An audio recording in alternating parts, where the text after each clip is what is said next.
NFL Week 11 just wrapped up. Let's take a look at some of the games played from this weekend. The Rams won on Thursday Night Football 23-13 in a rainy day in Santa Clara, where both offenses, they didn't have much momentum. The Rams, Jared Goff, only 114 passing yards. Jimmy Garoppolo, just 107. Both offenses were rough, but 3 turnovers by the Rams defense. They got 16 points off of those turnovers. Then the Jets and the Bills. How about this? In Orchard Park, the Jets get a big victory over the Buffalo Bills, 31-21, and improved to 3-7. The Jets improved 3-7.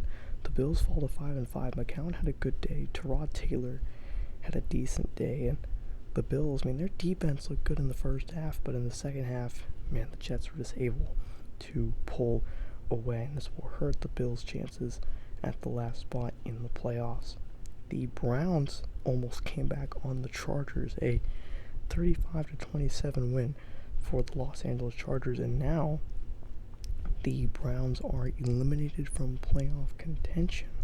They go to 0-10 and can no longer make the playoffs. The Chargers are 5-5 and are still in the hunt for that playoff spot. A good day from Phillip Rivers, 4 touchdowns through the air for him. The Titans and the Jags, a wild game in Duval, a 35-33 win for the Jacksonville Jaguars, who go to 6-4. The Titans fall to 4-6, and Tennessee, who faces the Colts next week. That might be a tougher challenge for them, but a good day for Blake Bortles, his first career 400-yard plus game, and threw for 3 touchdowns. Fournette and Henry both with solid days on the ground. The Panthers, they upset another NFC South opponent. They're 3-0 in their division. They won 27-21 over the Falcons. Their defense in the second half was absolutely incredible. Just 7 second half points allowed against Matt Ryan and the Falcons, including that interception in the third quarter. Cam Newton didn't throw for any touchdowns, but he ran for a touchdown, and so did Christian McCaffrey. The Lions, with a 28-17 win of the Washington Redskins, a solid game which saw 0 turnovers. Kirk Cousins had a decent day through the air. Matthew Stafford starting to recover from that ankle and knee injury, as the Lions will host the Bears on Thanksgiving Day, which I will post highlights of. The Redskins fall to 3-8 and have a tough opponent next week. The Seahawks take on the Saints. A 24-20 loss for Seattle. They lose. They fall to 7-3, but still hold the lead in the NFC West. Russell Wilson, another bad game. So I'm wondering if Seattle are no longer Super Bowl contenders. The Saints, though, they go to 7-3 and now lead the NFC South. Both the running backs score for the second week in a row. The Cowboys, they win 37-24 and progress to 8-2.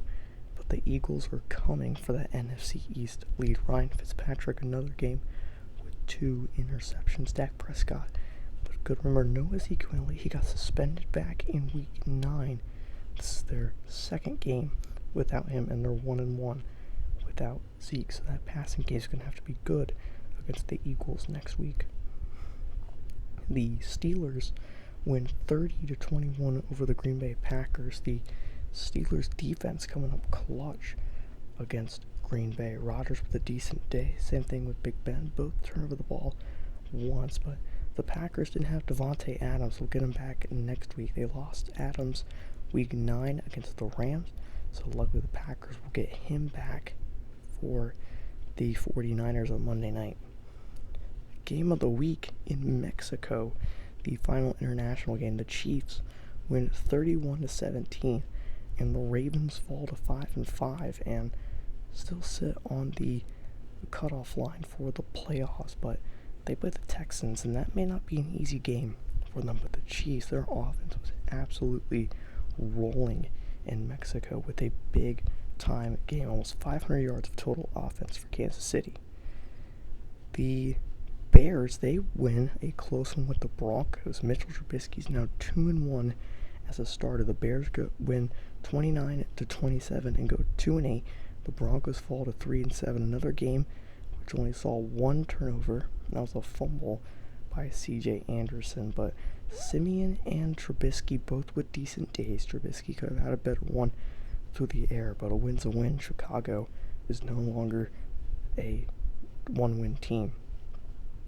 The Patriots absolutely destroy the Cincinnati Bengals. A 28-7 win for New England. They go to 9-1 and are the only one-loss team in the league. Cincinnati goes to 4-6. Andy Dalton, 3 interceptions. I mean, this guy is not looking like the Andy Dalton we saw last year, and that could really hurt the Bengals in this playoff push that they're starting. The Giants, on their 5th Sunday Night Football game, they still can't win.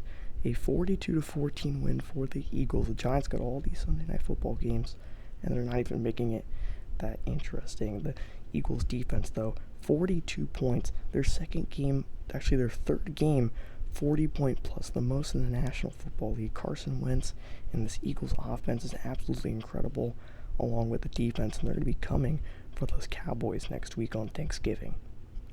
Then Monday Night Football, the Cardinals hold off the Texans for a 27-23 win.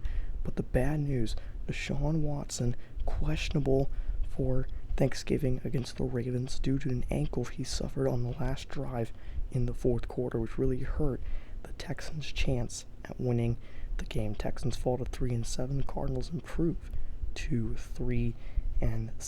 A loss in the next 2 weeks could end the playoff push. Then the Vikings, Dolphins, Colts, and Raiders all on a bye this week. Just the Redskins and the Lions will take a bye in week 13, and bye weeks will be over. AFC standings, Patriots, Steelers, Chiefs, Raiders, and Ravens currently in those positions. The Bills, Chargers, Titans, Bengals, and Dolphins in the hunt. All the teams in the hunt are 500 or less. Pretty interesting. And then the NFC, the Gauntlet Conference. Dallas at 8-2, Green Bay 8-2 as well. The Saints, Seahawks, Vikings, Eagles, and Rams all at 7-3 have to fight for one spot. Panthers, Falcons, and Lions all in the hunt for that spot as well. This is American Sports Coverage. Hope you enjoy. Signing off.